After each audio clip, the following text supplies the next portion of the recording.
tema de hoje, então, como todos sabem, é tabagismo e Covid. Eu achei bem interessante começar com esse slide, porque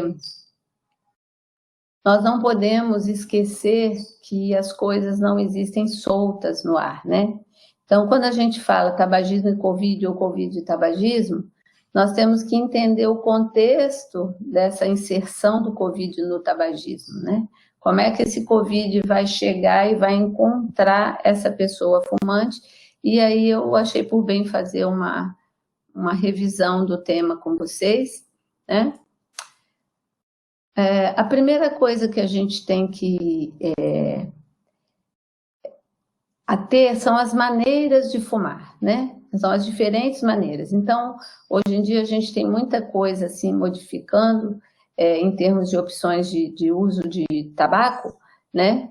E o grande campeão é o cigarro industrializado. Cerca de 85, 87% dos fumantes usam cigarro industrializado, muitas vezes sozinho, em torno de 50%, e muitas vezes associado com as outras formas, que raramente vêm puras, muito difícil, um percentual muito pequeno.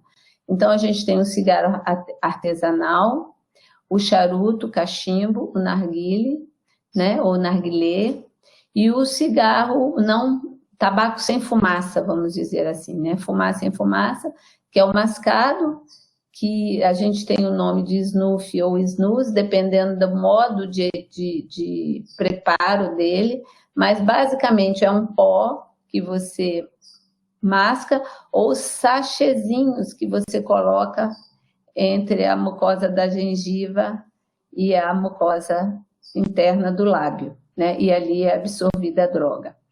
Ou aspirado na forma de rapé, diretamente pelo nariz, ou através de dispositivos como esses, que já eram usados pelos índios quando os nossos colonizadores chegaram. Uma outra forma de fumar, entre aspas, é através do cigarro eletrônico, que tem, na verdade, um dispositivo que carrega nicotina e outros produtos de uma maneira muito superficial. Todas as formas de fumar são nocivas para a saúde, né? A proposta de se trocar uma coisa por outra para minimizar os problemas não é adequada e todos os trabalhos indicam riscos. Por exemplo, muitas vezes as pessoas, não, eu só uso eu só fumo um cigarro natural, que é o de palha. Um cigarro de palha corresponde ao consumo de 3 cigarros industrializados, quer dizer, a pessoa pensa que está fazendo uso de um produto mais natureba e, na verdade, ele está se agredindo 3 vezes mais. Muito bem, dito isso, isso aqui é um resultado de uma pesquisa que nós fizemos na nossa universidade, aqui na Universidade Federal do Mato Grosso, onde nós observamos que 87% dos fumantes fazem uso do cigarro industrializado, como eu já disse, com ou sem associação dos demais produtos que foram investigados, que foi o narguilé, o eletrônico, o cachimbo, o charuto, e aqui é o mascado ou rapé. Nós encontramos o uso de muito cigarro mascado e rapé com o pessoal da agronomia e da veterinária, né? E a iniciação, como a literatura nos confirma, a grande maioria começa a fumar até os 18 anos de idade, né? Mas nós encontramos um percentual de 5,4% de pessoas que começaram a fumar antes dos 10 anos de idade, né? O que se busca, na verdade, quando eu uso o tabaco, vou chamar de fumar, independente da forma para a gente, né? Simplificar. O que eu busco, na verdade, é a nicotina. A nicotina é a única substância entre as mais de 7.000 encontradas no cigarro industrializado que age a nível cerebral e produz o processo de dependência química, né? Todas as formas de tabaco contêm nicotina, né? O que é a nicotina? A nicotina é um alcaloide presente na folha do tabaco. Depois de inalada, ela chega ao cérebro em 9 segundos. Ela tem uma ação através da ativação de receptores, que é como se fossem assim plugs, onde ela se liga, né, a nível cerebral. Esses receptores são organizados de uma forma pentâmero, né? São 5 unidades de polipeptídeos alfa e beta. Os mais comuns, eles têm várias configurações, mas o mais importante, o mais abundante, é o alfa-4 beta-2, com essa configuração. E esses receptores, esses plugs, onde a nicotina se liga, eles estão localizados na superfície da célula, e quando ele é acionado pela nicotina, ele funciona como um canal que se abre e permite a entrada de cálcio e sódio e a saída do potássio. E essa troca iônica produz uma despolarização celular e permite com que seja gerada uma voltagem, uma corrente elétrica que lá na ponta da célula neural, que são os neurônios, libera uma substância que a gente chama de neurotransmissor, né? Então, esse processo. Esses receptores de membrana, fisiologicamente, são acionados pela acetilcolina, mas a nicotina age nesses plugs, né? E aí, o que acontece? Através desse processo de ativação desses receptores, que ocorrem na área tegmental ventral, é o endereço, né? É ali que eles atuam, nos receptores colinérgicos nicotínicos da área tegmental ventral. Eles vão fazer uma conexão com um sistema chamado límbico, quer dizer, ele age no sistema mesolímbico e tem uma conexão com o sistema límbico através de pontes, que a principal é o núcleo accumbens, é um endereço também, né? E esse sistema límbico é conhecido como sistema das emoções, né? No caso da nicotina, ela vai ativar e vai liberar um neurotransmissor importante, quer dizer, ela libera outros também, mas o mais importante é a dopamina, né?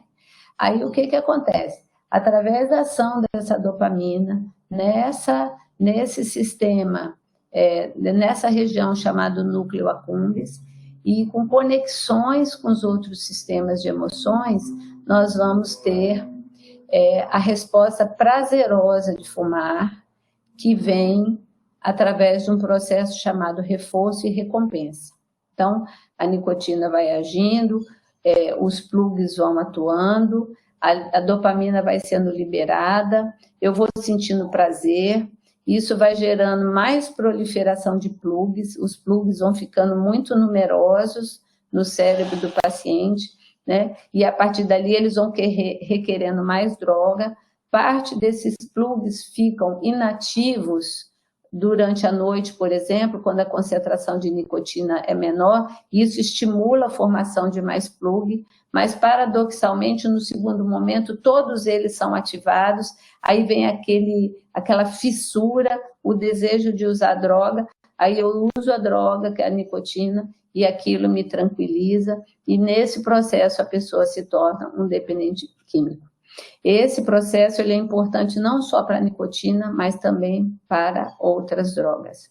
E aqui eu coloquei uma representação gráfica dos receptores nicotínicos que estão naquele endereço, né? Área ventral tegmental do sistema mesolímbico, e que atuam liberando a dopamina nessa estrutura, principalmente nessa estrutura, mas também em outras, chamada núcleo accumbens, e a partir daqui a conexão. Na verdade, o núcleo accumbens já faz parte do sistema límbico, que é o sistema das emoções, e tem conexão com outras partes do cérebro. Falando um pouquinho do sistema das emoções, eu acho interessante, inclusive nós fizemos uma web aula anterior falando da relação de tabagismo e família, o que nós falamos trata-se disso aqui. Através desse processo de vínculo do sistema mesolímbico com liberação de neurotransmissores, nós temos uma inter-relação com as emoções, que elas são didaticamente divididas em vias, né? Então, a via do prazer, da recompensa, a via do medo, a via da raiva, a via da fuga, da luta e da tristeza, e dessa forma a gente sabe que crianças vítimas de traumas, né? Adolescentes vítimas de trauma, eles são muito mais propensos ao desenvolvimento de dependência química, entre eles o tabaco, justamente para aplacar todo esse processo doloroso que se estabelece em suas memórias, né? Em suas reações emocionais que tendem a ser repetitivas de experiências vividas no passado, como ansiedade, medo, né? Diante de situações na fase aguda que não justificariam aquele estado. E tudo isso é aplacado através desse processo de recompensa e prazer através do uso da droga. Daí a importância da gente entender o papel da família e a prevenção do uso de drogas posteriormente, né? Como um remédio, entre aspas, que na verdade vai criar uma série de outros problemas e não resolve o problema de fato. O que a gente pode dizer? De todas as maneiras de fumar, o cigarro é a grande estrela, o popstar, né? Como eu falei, com 85%, 87% dos usuários fazendo uso. E o que está por trás desse cigarro? Ele, na verdade, tem uma indústria, né? Que é uma indústria... Eu fiquei procurando os adjetivos para essa indústria, né? E encontrei esses aqui, não sei se seriam suficientes, mas ela é eficiente, organizada, poderosa, intercontinental, inteligente, gananciosa e absolutamente insensível ao valor da vida humana. O seu único alvo é o lucro, né? Então, quando a gente está falando de cigarro, na verdade, nós estamos olhando de frente por esse pano de fundo. Eu achei essa figura bastante expressiva, representando, na verdade, a antítese que nós, profissionais de saúde, temos em mente, que é cuidar das pessoas, né? E um exemplo é esse enfrentamento do coronavírus, né? Que, de uma maneira ou de outra, todos nós estamos envolvidos, né?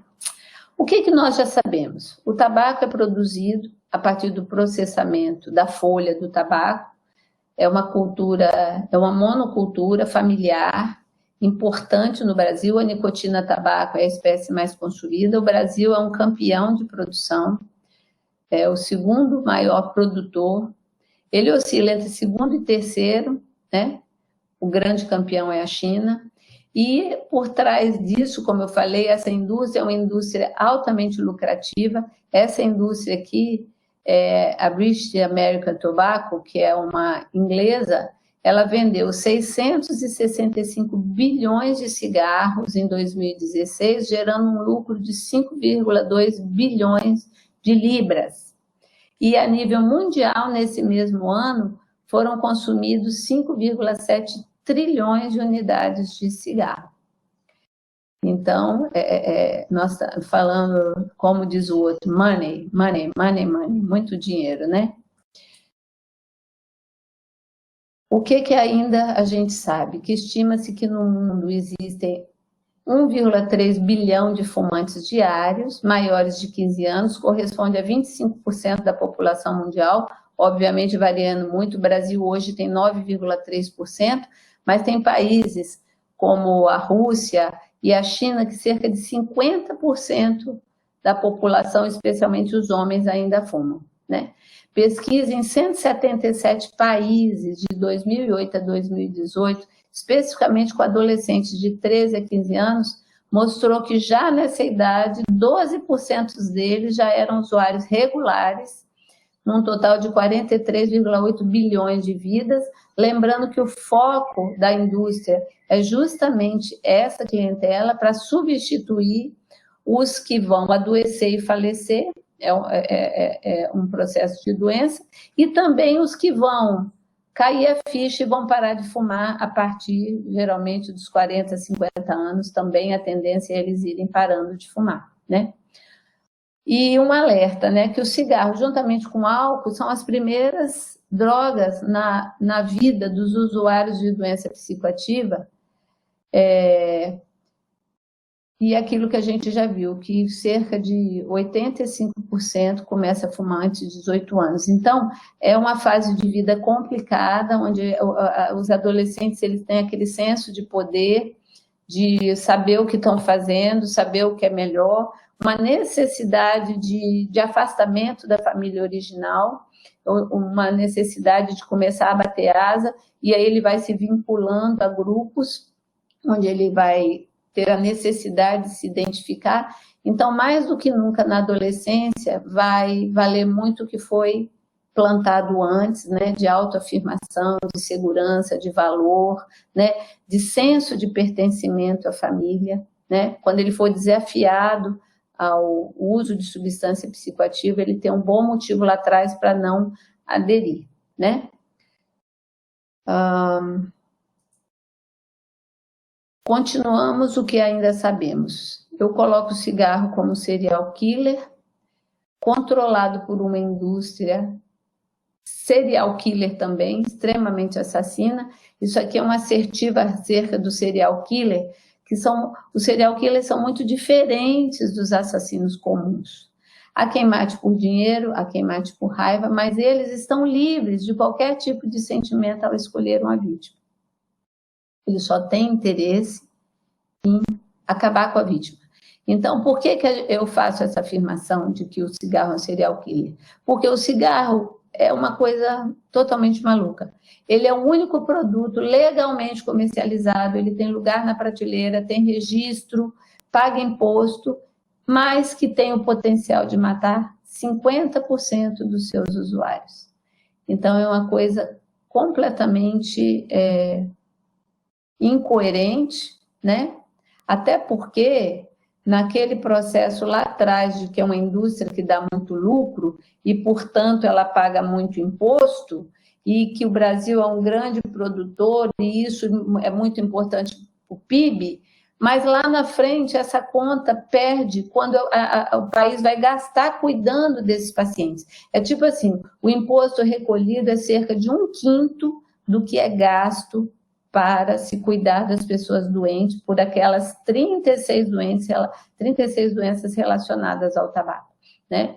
Então, para vocês terem ideia, o Brasil, em 2015, gastou 59 bilhões de reais no sistema de saúde do SUS e suplementar, cuidando de pacientes com tabaco, doença tabaco associada. E no mundo foi 1,4 trilhão de dólares para cuidar dessas pessoas, e isso é infinitamente maior do que a indústria do tabaco recolhe. Então, na verdade, é um produto taxado que gera, mas que lá na frente perde tudo, e ainda, isso eu não estou computando perdas humanas, né? Pessoas que precocemente infartam com 50 anos, 55 anos, né? A luta do câncer do pulmão, que hoje é uma grande incidência, tanto em homens quanto em mulheres. O que a gente ainda sabe sobre o tabaco? No mundo, 8,1 milhões de mortes em 2017, sendo responsável por 11,3% dos óbitos. No Brasil, em 2015, foi responsável por 12,6% dos óbitos. Como eu já mencionei, esses óbitos decorrem de 36 doenças associadas ao tabaco, das quais as mais importantes é o famoso infarto agudo do miocárdio, o DPOC, que a gente chama mais simplesmente de enfisema, câncer em vários sítios, que o grande campeão é o câncer de pulmão, mas temos também o câncer de boca, temos também o câncer de bexiga, né? E por aí vai. Doença isquêmica cerebrovascular, que é o acidente vascular cerebral, infecções respiratórias, né? Então, os pacientes tabagistas têm muito mais infecção respiratória do que a população geral, e eles são campeões na tuberculose, justamente porque os sistemas de defesa são danificados. E o que acontece no organismo, né? Eu vou me ater mais às doenças cardiovasculares e respiratórias, e a gente encontra, como eu já disse, o infarto agudo, que eu estou falando de cardiovasculares, quer dizer, tudo que envolve o sistema vascular do organismo como um todo, desde, como diz o outro, do dedão do pé até o cérebro, né?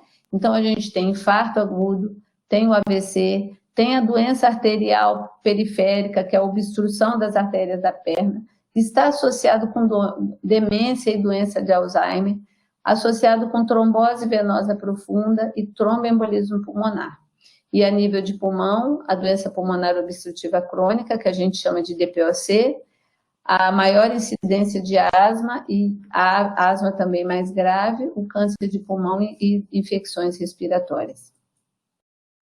Envolve a ação de inúmeros componentes do cigarro, hoje já se sabe, a gente falava 4.700, hoje já estão se falando em 7.200, né?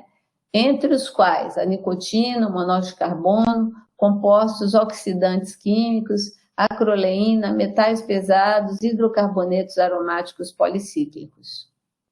Em termos de doença cardiovascular, de uma maneira especial, essencialmente o tabagismo, ele agride o endotélio vascular, quer dizer, ele agride aquela membrana interna da parede arterial. E isso faz com que haja uma degeneração vascular difusa no corpo, né? A gente pensa muito no pulmão quando fala de cigarro, mas todas as artérias do corpo vão sendo danificadas.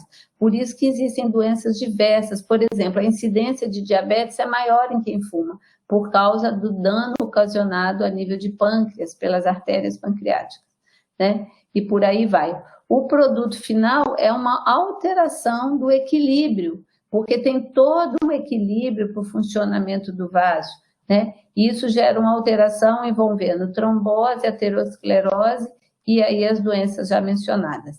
E aqui como exemplo, por exemplo, o AVC e a doença vascular periférica são 3 vezes mais frequentes em quem fuma. A demência, inclusive o Alzheimer, é 2 vezes mais comum em quem fuma do que em quem não fuma, ou quem já fumou, né? É um importantíssimo fator de risco para trombose venosa e embolia pulmonar, isso a gente cansa de ver na prática médica, né, na beira de leito, e a chance de infarto é, em média, 2,9% maior em fumante. Mas em quem fuma mais de 40 cigarros, é 9 vezes maior em quem fuma do que quem não fuma. Então, ela é dose dependente, né? Mas mesmo quem fuma pouco, de 1 a 5 cigarros por dia, tem 38% a mais de chance de infartar do que quem não fuma. Quer dizer, não existe o uso seguro de tabaco em qualquer dose, inclusive passivamente, tá? Todo processo de tabagismo, quer seja ativo ou passivo, é responsável pelas mesmas doenças. Doenças respiratórias, o que a gente tem é um burlar do sistema de segurança. O sistema respiratório é altamente capaz de se proteger através das suas estruturas físicas, né, que são os seios da face, os cílios dentro do nariz, os cílios na estrutura brônquica, estruturas microscópicas como os macrófagos e outras células envolvidas, estruturas imunológicas como as imunoglobulinas, né, tipo a IgA, e espirro e tosse, que coloca para fora a partícula.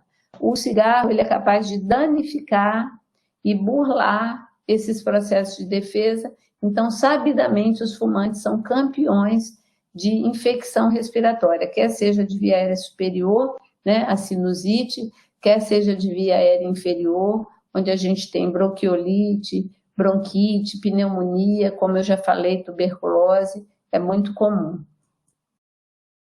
E os danos respiratórios são gerados por basicamente 2 fatores. Primeiro, o tamanho das partículas inaladas, né? As partículas menores que 0,3, elas são capazes de atingir a intimidade dos pulmões e o cigarro tem esse tipo de partícula. E também a toxicidade, porque além das partículas atingirem, elas são capazes de agredir quimicamente a estrutura do pulmão, né? Falando bem rapidamente sobre a DPOC, o processo que ocorre é um estresse oxidativo, quer dizer, é um processo de envelhecimento pulmonar que gera uma quimiotaxia celular, uma chamada de células inflamatórias para o pulmão. Isso produz uma série de marcadores inflamatórios que, inclusive, circulam não só no pulmão, como sistemicamente. Hoje a gente sabe que a DPOC é uma doença sistêmica que acarreta outros problemas, né? Por exemplo, osteoporose, depressão, sistemas associados. A causa mais comum de morte num enfisematoso é infarto agudo do miocárdio. Olha que interessante, né? Então, é um processo inflamatório sistêmico, e isso vai produzindo destruição das estruturas dos brônquios e do parênquima, como eu já falei, com bronquiolite, bronquite crônica, enfisema, é um verdadeiro, assim, dilapidar de uma estrutura que é capaz de uma eficiência tremenda de proteção, ela vai perdendo essa eficiência. A inflamação, ela passa pela fase aguda, que é inespecífica, que é passível de restauração. Então, como eu falei, não existe exposição segura. Você pode ficar pouco tempo perto de uma pessoa fumando, que isso vai desencadear processo inflamatório em você. E se persiste esse contato, a gente vai para a inflamação crônica, onde aí a gente tem o remodelamento, né? O remodelamento é a criação de um novo tecido dentro do pulmão, que tem toda a sua estrutura natural degenerada, e aí é o pano de fundo para o aparecimento do câncer de pulmão, né, com alteração, inclusive, genética. A asma brônquica, então, quem fuma, como eu já disse, tem um risco muito maior de desenvolver asma, inclusive crianças expostas a cuidadores fumantes, elas têm uma chance muitíssimo maior de desenvolver asma a partir da adolescência. É bem comum essa associação. E os asmáticos que fumam, ele tem muito maior morbimortalidade. A asma, apesar de ser uma doença teoricamente aceita como benigna, ela mata em torno de 2 a 6 brasileiros por dia, né, em crises de asma, quando as pessoas não têm um tratamento adequado. E mesmo quem tem um tratamento adequado, existe uma forma gravíssima de asma, chamada asma de difícil controle. Graças a Deus ela é muito rara, e que só recentemente a gente está tendo uma opção terapêutica, né? Mas é responsável por muitos óbitos, essa forma mais grave. Mas mesmo as formas menos graves, a pessoa subestima o sintoma, e ela se acostuma com esse sintoma e diz que está bem, mas, na verdade, todo asmático ele deve passar, no mínimo, por um controle anual com um médico da especialidade da pneumologia, onde ele deve fazer exames para comprovar se aquele bem-estar que ele está tendo realmente é uma normalidade. A maioria das vezes não vai ser. E ele envolve uma inflamação com todas essas estruturas de leucotrieno, interleucina, linfócito, eosinófilo, mastócito, que vão te levando a esse processo de doença pulmonar.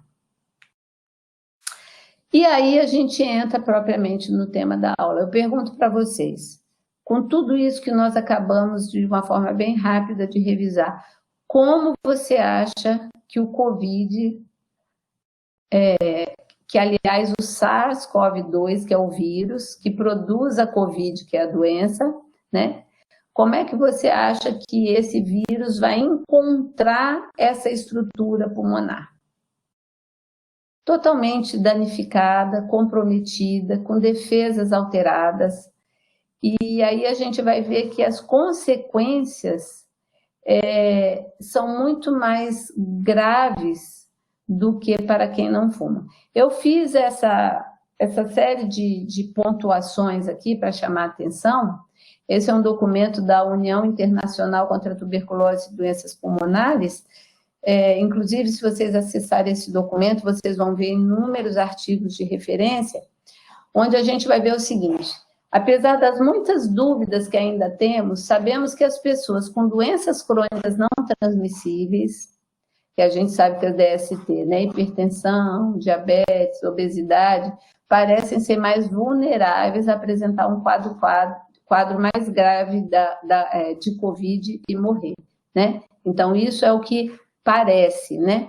Então, a gente tem um obituário maior em pessoas portadoras dessas doenças, apesar de que a gente também tem casos de jovens, mas, com certeza, 80% dos óbitos são pessoas portadoras de DST. Como o tabagismo é um fator de risco para uma série de doenças, inclusive parte das DSTs, então, automaticamente, ele já é um fator de risco para o desenvolvimento da Covid-19 de uma forma mais grave. O tabaco também é um importante fator de risco para a tuberculose, como eu já mencionei, isso é conhecido, né? A gente tem muito mais tuberculose em quem fuma do que em quem não fuma. E lembrando que a tuberculose é a principal causa de morte de doença infecciosa no mundo. Nós temos uma média de 3 milhões de óbitos por tuberculose no mundo ainda anualmente. E as evidências, então, mostram que se você tiver tuberculose e apresentar sobre ela Covid, você vai ter muito mais problema. E o cigarro é um fator de risco para a tuberculose. Então, essa associação leva a maior comprometimento também. Estudos chineses mostram que as chances de progressão da doença para um caso grave da Covid é 14 vezes maior em pessoas com quem fuma. Então, a gente simplificando, quem fuma tem chance 14 vezes maior de ter a forma grave da Covid, lembrando que a Covid tem 3 fases, né? E que a temível fase 3, né? É a fase que a gente tem um elevadíssimo percentual de óbito. Estudo publicado no New England mostra que o fumante tem mais chances de apresentar sintomas graves. Então, dois trabalhos levando a essa compreensão de formas graves da Covid em quem fuma. O SARS-CoV-2, que é o coronavírus, né, que é o nome oficial dele, afeta principalmente o aparelho respiratório, né? Então, o SARS sempre entra pelo aparelho respiratório e dali ele vai fazer a sua confusão. Ele causa danos respiratórios. Então, hoje, por exemplo, a gente já está começando a ver as sequelas da Covid-19, né? Nós tivemos o primeiro transplante numa paciente de 32 anos na cidade de Chicago, o primeiro transplante de pulmão, por sequelas da Covid-19. Então, veja bem, se eu já tenho um vírus que entra pelo aparelho respiratório e danifica esse aparelho respiratório de uma forma mais leve ou mais grave, e eu já tenho no tabagismo um fator de risco para infecção, para destruição das defesas pulmonares, então você imagina a junção desses dois, né? Como diz o outro, juntar a fome com a vontade de comer, então realmente a gente vai ter muito mais problema do que teria no não fumante, né? E também tem um aspecto que esse artigo lembrou, que é a associação da Covid com doenças cardiovasculares. Então, a gente tem casos de miocardite, né? Lesões da musculatura cardíaca de forma grave, nós temos arritmias graves. Então, veja bem, eu já tenho a danificação do endotélio vascular das coronárias, os meus pacientes com tabagismo infartam muito, tem muitas doenças cardiológicas, né? E aí vem um vírus que também tem um potencial de agressão que no sistema cardiovascular, aí dessa forma a gente também já tem mais risco das formas graves de doença, confirmando isso, né? E ainda tem a questão do contato. Uma média de um cigarro industrializada, você dá em torno de 20 tragadas. 20 tragadas. 20 vezes você leva a mão à boca, né? Então, você está ali naquele batidão do dia a dia, por mais que todos nós tenhamos aprendido com essa epidemia o valor da higienização das mãos, nós vamos ter muito mais chance de contaminação, além do uso de dispositivos de uso comunitário, né? Como cigarros eletrônicos, tabaco aquecido, narguilés, que geralmente são compartilhados principalmente pelos jovens, né?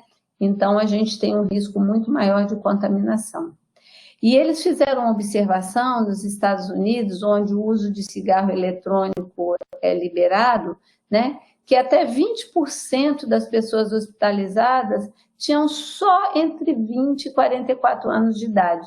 E na Califórnia, que o consumo é estimulado, essa coisa do verão, né, eles perceberam que 50% era entre 18 e 49 anos. Então, eles estão fazendo, levantando essa teoria que são pessoas usuárias do cigarro eletrônico, se isso não seria por um aumento da prevalência de contaminação. Aqui é uma declaração do Conselho de Ano de Pesquisa, onde tem principalmente lá muito comum o uso de tabaco para mascar, mas como eu falei, uma pesquisa aqui dentro da nossa universidade, nós encontramos jovens da veterinária e da agronomia mascando, usando tabaco mascado, né? E cuspir é uma forma de contaminar, né? Cuspir, porque eles cospem, não tem jeito. Inclusive, eu entrevistei um rapaz que me deu até um pouco de agonia. Ele usava a garrafa PET de água mineral vazia para cuspir lá dentro aquele caldo preto do tabaco mascado, né? E ficava assim, já estava mais ou menos uns 25% da garrafa com aquele conteúdo enegrecido, gosmento, muito esquisito, mas a maioria não toma nem esse cuidado e cospe no chão mesmo, então é uma forma de disseminação, né? E aqui, ó, pode se espalhar facilmente através do contato oral indireto, como eu falei, o compartilhar das boquilhas, né? E também interessante, a Alemanha fez um trabalho agora, onde eles pegaram uma empresa onde teve um foco de Covid-19 e eles foram estudar as maneiras de se contaminar. E um dos casos contaminados, eles conseguiram descobrir o paciente zero, era uma chinesa, que veio de Wuhan justamente para participar de uma reunião. E uma das pessoas contaminadas, o único contato que ela teve com essa pessoa, com essa senhora, foi no refeitório. Ela estava sentada numa mesa atrás e ela pediu o saleiro e essa senhora passou o saleiro para ele. Foi o único contato que ele teve. Então, ó, passar isqueiros, canetas, o cigarro eletrônico, né? Ou qualquer outra coisa pode espalhar o vírus e hoje nós temos que estar atento a tudo, inclusive mouse, né? Celular, garrafa de água mineral, tudo que pode ser tocado por outra pessoa, você pode receber o vírus a partir daí. Então, dessa maneira, fica bem lógico para nós que quem fuma tem uma possibilidade muito maior de adoecer por esses mecanismos de contaminação, mas também a chance de ter doença de uma forma muito mais grave, né? E lembrar o nosso papel como profissional da área de saúde, que deve ser incansável no disseminar a palavra. Pare de fumar, vale a pena parar de fumar, você não nasceu pitando, não vai morrer pitando, né? Busque ajuda, e tudo isso a gente vai pondo pulguinhas atrás da orelha, Nós, profissionais de saúde, ainda temos muita credibilidade e nós devemos ser incansáveis nessa luta e sempre passar essa mensagem, né? E, por fim, todo esse pessoal aqui, ó, o Centro Europeu, a União Latino-Americana de Tórax, a Associação, a União Internacional, a UNIO, a Sociedade Espanhola, e certamente essa lista aqui seria muito maior hoje, eles sugerem que o tabagismo deva ser cessado como medida de prevenção contra o SARS-CoV-2, ou o coronavírus, né, o apelido, que provoca a doença Covid-19, né? Um pouquinho sobre a indústria do tabaco. Olha que interessante. Mesmo em tempos de emergência de saúde pública, mesmo com essas evidências que foram mostradas, A indústria do tabaco continua espalhando desinformação através de postagens e blogs e mídias, negando a associação do tabagismo com a Covid-19.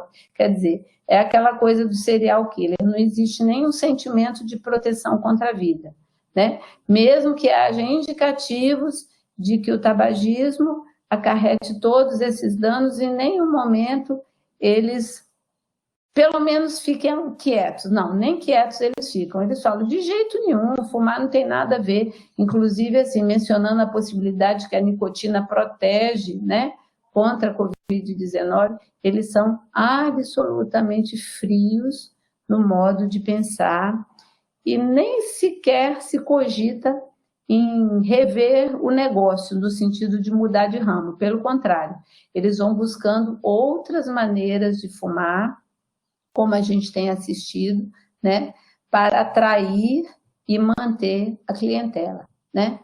A indústria está capitalizando a pandemia para melhorar suas relações, porque eles têm feito doações em parcerias com o governo, doações de máscara, doações de EPI, né, de aventais, tipo assim, olha, nós estamos nos compadecendo, mas ao mesmo tempo eles continuam vendendo os produtos, né?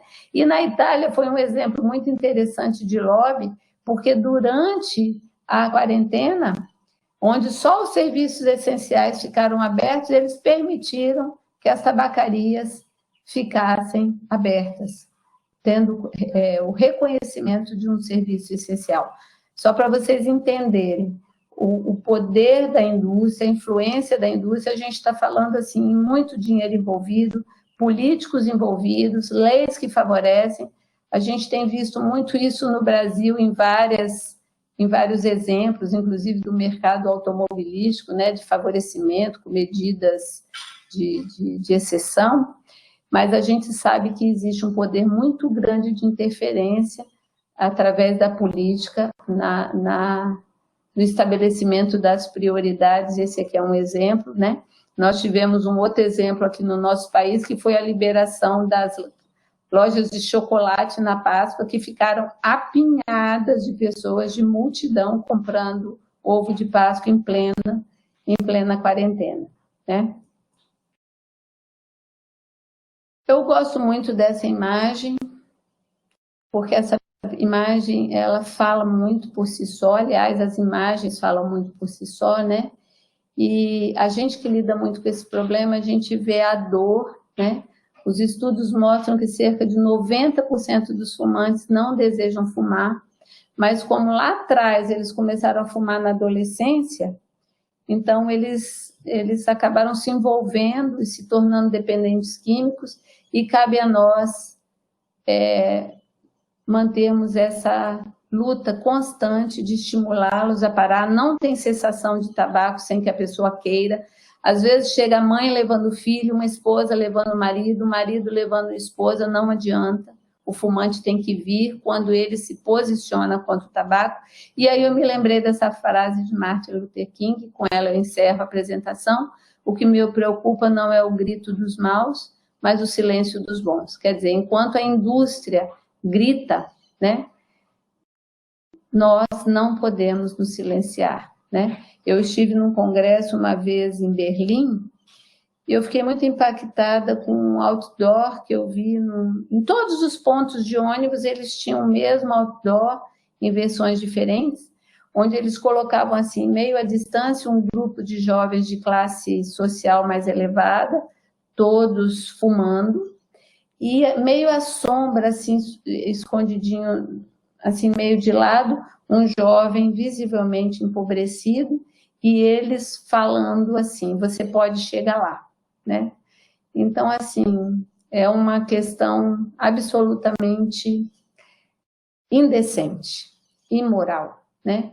E nós que trabalhamos com a saúde, que colocamos a vida em primeiro lugar, temos que falar, incansavelmente falar. E com isso eu encerro e me coloco à disposição para outras perguntas ou perguntas que venham. Obrigada, um abraço.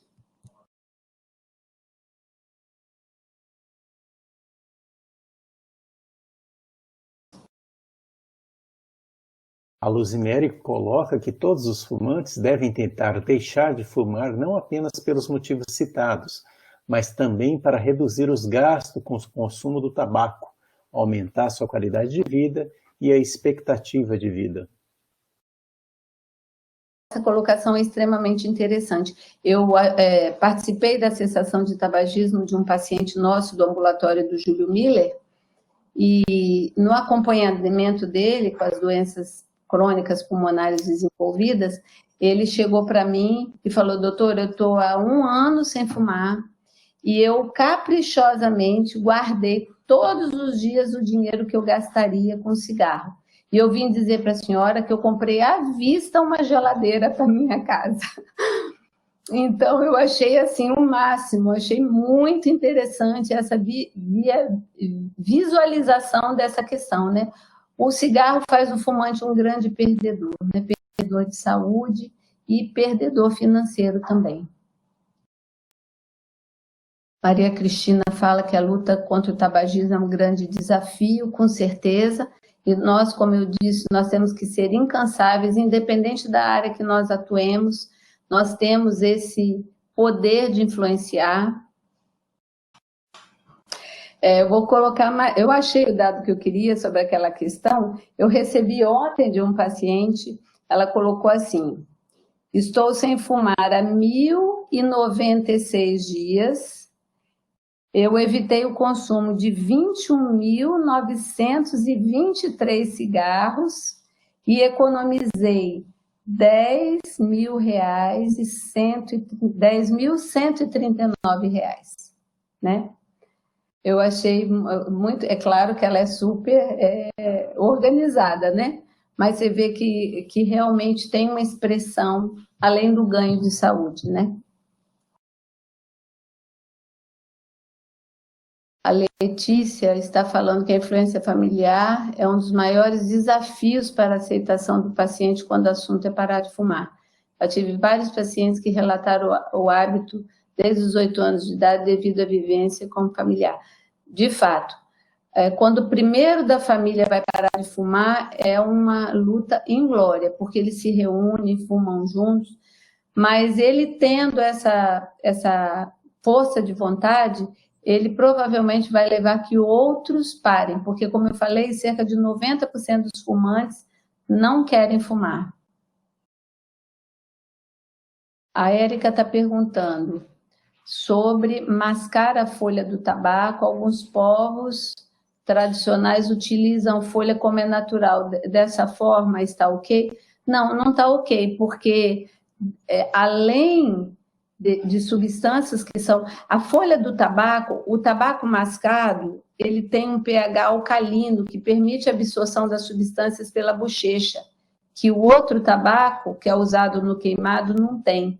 Então, ele é nocivo de várias maneiras, ele é nocivo, e a pessoa se torna dependente químico através daqueles receptores. Os números mostram a queda de fumantes no Brasil, porém os que fumam dificilmente param, e os que tentam voltam. Infelizmente é um vício terrível. Sim, nós ainda não temos um tratamento ideal. Cerca de 33% dos fumantes que mantém a cessação depois de 1 ano. No nosso programa lá na Unimed, nós temos uma resposta que está nos surpreendendo. Em torno de 70% deles estão sem fumar depois de 1 ano. É um grupo multiprofissional, é muito importante a atuação de grupos multiprofissionais. E essa questão da abordagem do trauma familiar, né? Muita negligência, vítima de abuso sexual, vítima de violência doméstica, vítima de relacionamento pobre com pai e mãe, né? Isso tem que ser abordado no sentido da pessoa se entender com valor e ter superado tudo aquilo e querer o melhor para ela, né? Então, eu entendo assim que a verdade sobre a história de cada um, ela tem que ser encarada, ela tem que ser resolvida para que você possa realmente ser transformado como ser humano, entendeu? Não adianta, assim, você fingir que o passado não existe. O passado ele tem que ser encarado e resolvido. e a melhor forma, na grande maioria das vezes, é o que o cristianismo nos ensina, que é o perdão, né? Mas você precisa entender de onde veio aquela dor que está te levando a ser um dependente químico, né? Então, eu vejo por aí a questão. O Francisco, obrigado por compartilhar, esclarecedor. A extensão do álcool e do tabaco deveriam ser combatidos na atenção básica de forma geral, concordo plenamente. E isso, olha, a indústria do álcool, ela tem um poder hoje que a indústria do tabaco tinha nos anos 80. E tem várias pessoas tentando comprar essa briga, inclusive com apoio do Ministério Público, e as coisas não têm avançado muito. Já tem a legislação que é proibido vender para menores de 18 anos, o que não resolve muito, porque na sociedade existe uma valorização muito grande do álcool. Por exemplo, as celebrações. Toda celebração envolve, de alguma maneira, o álcool, nem que seja o famoso brinde, né? Então, a criança e o adolescente vê aquilo como uma coisa de importância, de significado, de status, e tudo isso tinha que ser desmontado no modo de ver da sociedade. Mas aí entra um lobby pesado da indústria, você vê a qualidade das propagandas envolvendo a cerveja, elas são belíssimas, né? E elas são passadas em horários que adolescentes assistem, aí o adolescente dentro da casa tem um reforço, né, por parte dos familiares. É uma luta inglória, mas absolutamente necessária e possível de ser vencida, desde que a gente continue firme. O programa de tabagismo da Unimed, como pode ser inserido? Pode ser inserido todo participante que seja filiado à Unimed Cuiabá, é um programa da Unimed Cuiabá, então tem essa restrição. Fora isso, você pode entrar, fazer a matrícula. O programa esse ano, como tudo, está meio assim, com encontros virtuais, né? Então a gente está tendo um pouco de dificuldade, porque tem vários idosos que têm dificuldade para esse tipo de participação, mas tem caminhado. E mesmo assim, tem muitos, como eu falei, cerca de 70% daí para mais, que continuam sem fumar depois de um ano. A procura de grupos de tabagismo na atenção básica é grande, porém, ao passar dos encontros, os pacientes vão desistindo. É verdade. É verdade. Aí não tem uma fórmula mágica. Eu vejo assim, que o próprio... Por isso que eu falo que o essencial é o paciente querer, porque ele vai ter que abrir mão de uma dependência química que aciona um ciclo de prazer. Então, você imagina isso. Por isso que eu falo que aquela dor que está lá dentro, né, da história dele tem que ser encarada de alguma maneira, porque ele está usando esse sistema de prazer como um remédio, como um alívio. E, na verdade, não resolve nada e ainda cria todos esses problemas. Você vê, estamos em plena pandemia e essas pessoas, quando adoecem, elas tendem a ter uma evolução muito mais dramática. São poucas as unidades de Mato Grosso que oferecem o programa. Precisamos cobrar isso dos gestores, com certeza. O remédio ele vem gratuitamente do Ministério da Saúde. Ele não passa por os recursos do SUS destinados aos governos, aos governadores e aos prefeitos. Ele vem gratuitamente. Agora tem que ter uma organização, né? Porque você tem que dar o feedback dos grupos e começar os grupos. Eu vejo que isso tem que ser uma disposição da equipe de saúde, porque ela também tem que caminhar junto, sabe? Porque tem um preço a se pagar da equipe, lidar com pessoas difíceis, lidar com pessoas dependentes químicas, pessoas que muitas vezes não querem continuar, mas eu vejo que talvez aí nós sejamos testados na nossa motivação, né? Por que a gente está fazendo as coisas, né? E muitas vezes a gente confrontar o paciente, né? Sobre o caminho que ele está seguindo.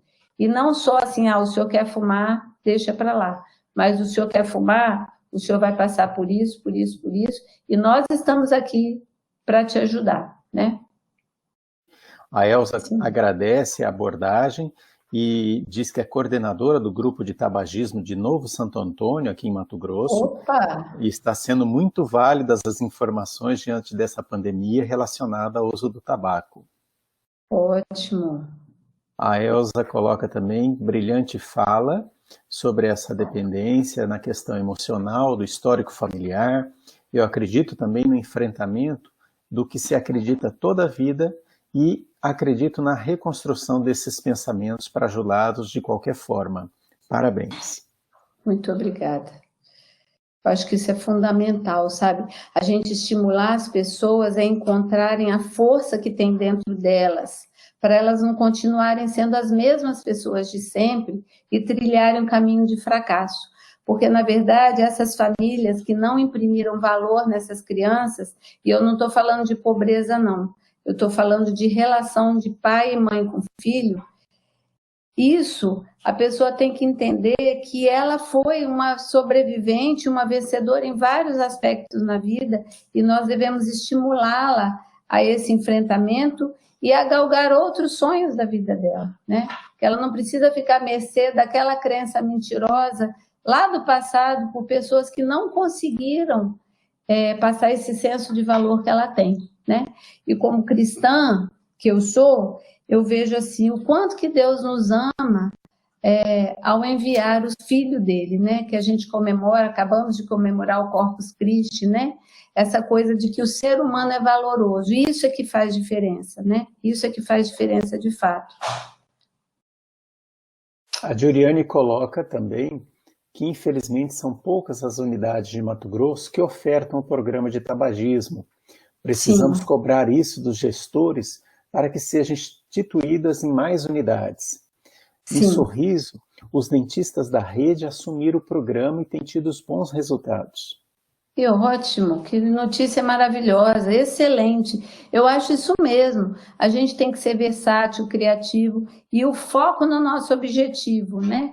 E olha, gente, continua valendo que quem manda no mundo é Deus. E a matemática de Deus é assim: quem dá, recebe. Então, quando você organiza um grupo e investe nesse grupo, você vai receber muito como profissional. Esse negócio de gente deprimida, que não quer mais trabalhar porque não vê mais sentido, é porque ela precisa se doar no sentido de buscar o que a levou a se tornar um profissional de saúde. E dessa maneira ela vai se alimentar emocionalmente e vai curtir pra caramba o que ela está fazendo.